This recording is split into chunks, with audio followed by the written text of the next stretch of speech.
ইদানিং দেখা যাচ্ছে যে বন্যার্ত বিভিন্ন এলাকায় অমুসলিম, যেখানে হিন্দু, খ্রিস্টান, বৌদ্ধ এবং বৌদ্ধদের মন্দিরে হিন্দুদের মন্দিরেও ত্রাণ বিতরণ করা হচ্ছে। শরীয়তে আসলে এই সমস্ত বিষয়গুলো জায়েজ আছে কিনা? যে বন্যার্ত এলাকায় বিশেষ করে এবছর এই যে ফেনীতে, কুমিল্লায়, নোয়াখালীতে, তারপরে চিটাগাংয়ের বিভিন্ন অঞ্চলে হিন্দুদের মন্দিরেও কিন্তু নিয়ে গেছে আলেম ওলামার ত্রাণ, বিশেষ করে মাদ্রাসার স্টুডেন্টরা নিয়ে গেছে, বৌদ্ধদের মন্দিরে নিয়ে গেছে এবং আসন্না ফাউন্ডেশন থেকে নিয়ে যাওয়া হয়েছে। আমরা তো জানি দানটা হচ্ছে সওয়াবের জন্য, তো অমুসলিমকে দান করলে আল্লাহ তাআলা সওয়াব দিবেন কিনা? এই যে ত্রাণ বা বন্যা, এখানে দুটো বিষয় আপনাদেরকে মাথায় রাখতে হবে। একটা বিষয় হচ্ছে সাধারণ দান, সাধারণ দানটা আপনি যে কাউকে করতে পারেন। আর দুই নম্বর বিষয় হচ্ছে কিছু দান আছে কাকে দিতে হবে এটা আল্লাহ তাআলা বলে দিয়েছেন। যেমন সূরা তাওবার মধ্যে আল্লাহ সুবহানাহু ওয়া তাআলা বলেছেন 60 থেকে 62 নম্বর আয়াতের মধ্যে, ইন্নামাস সাদাকাতু লিল ফুকারা ওয়াল মাসাকিন ওয়াল আমিলিনা আলাইহা ওয়াল মুআল্লাফাতি কুলুবুহুম ওয়া ফির রিকাবি ওয়াল গারিমিন ওয়া ফি সাবিলিল্লাহি ওয়া ইবনিস সাবিল।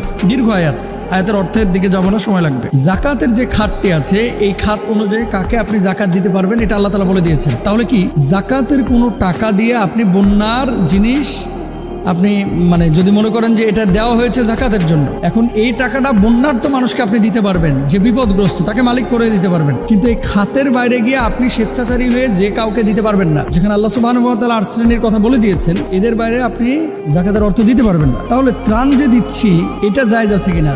কুরআনুল কারীমে দলিল কি? দলিল লাগবে না? আল্লাহ সুবহানাহু ওয়া তাআলা সূরা মুমতাহিনার 8 নম্বর আয়াতের মধ্যে কি বলছে একটু খেয়াল করেন। লা ইয়ানহাকুমুল্লাহু আনিল লাযীনা লাম ইউকাতিলুকুম ফিদ-দীনি ওয়া লাম ইখরিজুকুম মিন দিয়ারিকুম আন তাবাররুহুম ওয়া তুকসিতু ইলাইহিম ইন্নাল্লাহা ইউহিব্বুল মুকসিতিন।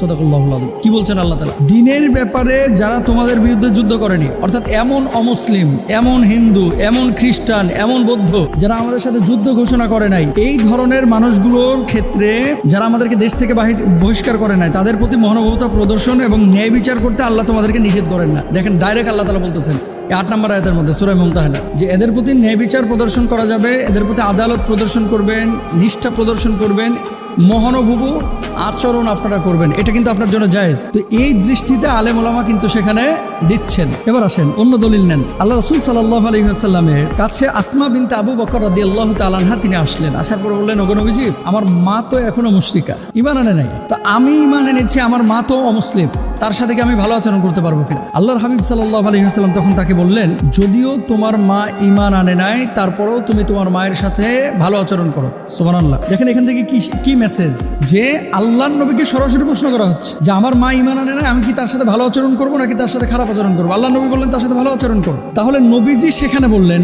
অন্যদিকে দেখেন একজন সাহাবী তিনি ঘরে আসলেন, আসার পরে তার বাড়িতে বকরি জবাই করা হয়েছিল। তো এই বকরি জবাইয়ের পরে গোশতটা রান্নাবান্না তার জন্য করা হয়েছে। তো তিনি বাড়িতে ঢুকেই তার প্রতিবেশী ছিল একজন ইহুদি, তিনি জিজ্ঞেস করলেন যে এই প্রতিবেশীকে গোশত দেওয়া হয়েছে কিনা। খেয়াল করেন, সাহাবী জিজ্ঞেস করতেছেন এই ইহুদি প্রতিবেশীকে গোশত দেওয়া হয়েছে কিনা। তো বলা হলো যে না, এখনো গোশত দেওয়া হয় নাই। তখন তিনি বললেন যে তাকে গোশত দিয়ে আসো, তারপর আমি খাদ্য গ্রহণ করবো। আরেকটা দলিল নেন, নবীজি সাল্লাল্লাহু আলাইহি ওয়াসাল্লাম বসে আছেন, এমন মুহূর্তে কফিনে লাশ নিয়ে যাওয়া হচ্ছে, নবীজি দাঁড়িয়ে গেলেন। সাহাবীরা বললেন, ওগো নবীজি, কেন দাঁড়াইলেন আপনি?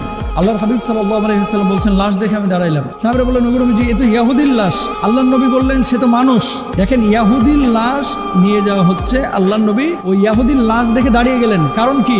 মানুষ হিসেবে তাকে মূল্যায়ন করলেন। তাহলে দেখেন, এতগুলো দলিল, কোরআনের আয়াত পাইলাম, হাদিস পাইলাম, নবীজির আমল পাইলাম, সব জায়গায় কিন্তু অমুসলিমদের সাথে খারাপ আচরণ করতে বলা হয় নাই, বরঞ্চ ভালো আচরণ করতে বলা হয়েছে এবং ক্ষেত্র বিশেষে ইসলামের সৌন্দর্য তাদের সামনে প্রকাশ করতে হবে। তো ত্রাণ যারা দিচ্ছেন, আপনারা হয়তো অনেকেই ভিডিও দেখেছেন, মন্দিরের হিন্দুরা, ঠাকুররা পর্যন্ত এবার খুশি হয়ে গেছে যে অতীতে অনেক বিপদে আমরা পড়েছি, কিন্তু আমার নিজ ধর্মের মানুষগুলো অনেক সময় আমাদের দিকে এগিয়ে আসে নাই, কিন্তু এই আপনাদের মতো লোকগুলো যেভাবে আপনারা এগিয়ে এসেছেন, আপনারা দেখেছেন মন্দিরগুলো মাদ্রাসা ছাত্ররা পাহারা দিচ্ছে অনেক জায়গায়, আবার এই যে ত্রাণ নিয়ে গেছে। এবং এবছর ভারতীয় এই হলুদ সাংবাদিকগুলো প্রচার করেছিল যে মন্দির টন্দিরে হামলা টামলা হচ্ছে। বিচ্ছিন্ন দু একটি ঘটনা ছাড়া আলহামদুলিল্লাহ আমাদের বাংলাদেশে হিন্দুরা, খ্রিস্টানরা, বৌদ্ধরা আমরা একসাথে মিলেমিশে ভালোই আছি। সুতরাং এই সুন্দর বাংলাদেশটাকে আমরা এইভাবেই দেখতে চাই। আল্লাহ তৌফিক দান করুন।